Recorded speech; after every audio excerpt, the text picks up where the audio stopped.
Un vieil homme vendant des bibelots s'effrayait un chemin jusqu'à l'intérieur. Il s'approche d'une femme et lui demanda si elle avait besoin de quelque chose. La femme réfléchit un instant et demande une boîte d'allumettes. Le vieil homme presse la main de la femme. Vous n'avez pas besoin d'allumettes, dit-il, et je vais vous dire ce qu'il vous faut. Je vais vous dire ce qu'il vous faut. Puis il tendit à la femme un flacon de produits de nettoyage. La femme n'a pas compris ce qu'il voulait faire, mais elle l'a pris quand même. Le vieil homme s'est ensuite adressé à un homme désabusé. Il lui a demandé ce dont il avait besoin. L'homme secoua la tête et dit, j'ai besoin d'un bras gauche tout neuf. Le barman réplique. Cet homme était lanceur dans une équipe de baseball. C'était un très bon lanceur. Mais il y a quelques années, son bras gauche a soudainement perdu sa précision. Il ne peut plus compter que sur l'alcool pour s'engourdir. Il pense à sa carrière de joueur de baseball. Le vieil homme réfléchit un moment. Il lui tend un billet pour la Pennsylvanie. Le barman et l'homme sont restés perplexes. Un appel téléphonique destiné à l'homme a retenti dans le bar. Il s'agissait d'un appel de l'ancien entraîneur de l'homme. Il lui dit qu'il a un poste dans l'équipe et qu'il veut lui en parler. Il voulait qu'il arrive immédiatement. Grattan, Pennsylvania.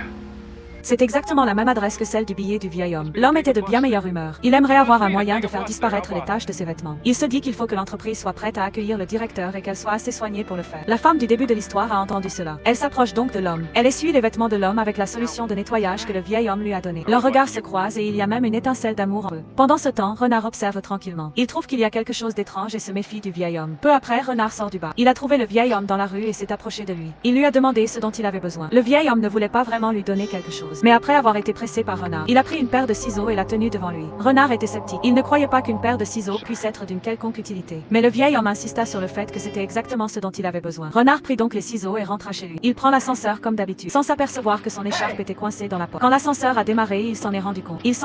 Mais il était trop tard. Il ne pouvait pas arrêter l'ascenseur ni demander de l'aide. En désespoir de cause, il a pris des ciseaux et a coupé son écharpe. C'est ainsi qu'il s'est sorti du danger. Après s'être échappé, Renard a murmuré en regardant les ciseaux. Oui, c'est ce qu'il me faut. Un jour plus tard, le vieil homme rentra du travail comme d'habitude. Il fut surpris de trouver Renard qui l'attendait. Renard était à l'origine un homme d'âge moyen, pauvre et déprimé. Après avoir découvert les pouvoirs surnaturels du vieil homme, il a vu en lui un sauveur. Mais le vieil homme n'aimait pas cet homme insatiable. Mais Renard s'est déjà introduit dans sa maison. Et il n'est pas prêt de s'arrêter. Le vieil homme n'a pu que prendre un stylo et le lui tendre. Renard n'a pas compris. Il ouvre le capuchon. Le stylo présentait quelques gouttes d'encre. Renard était sur le point de perdre son sang-froid. Mais l'encre tomba sur le nom d'un cheval de course dans le journal.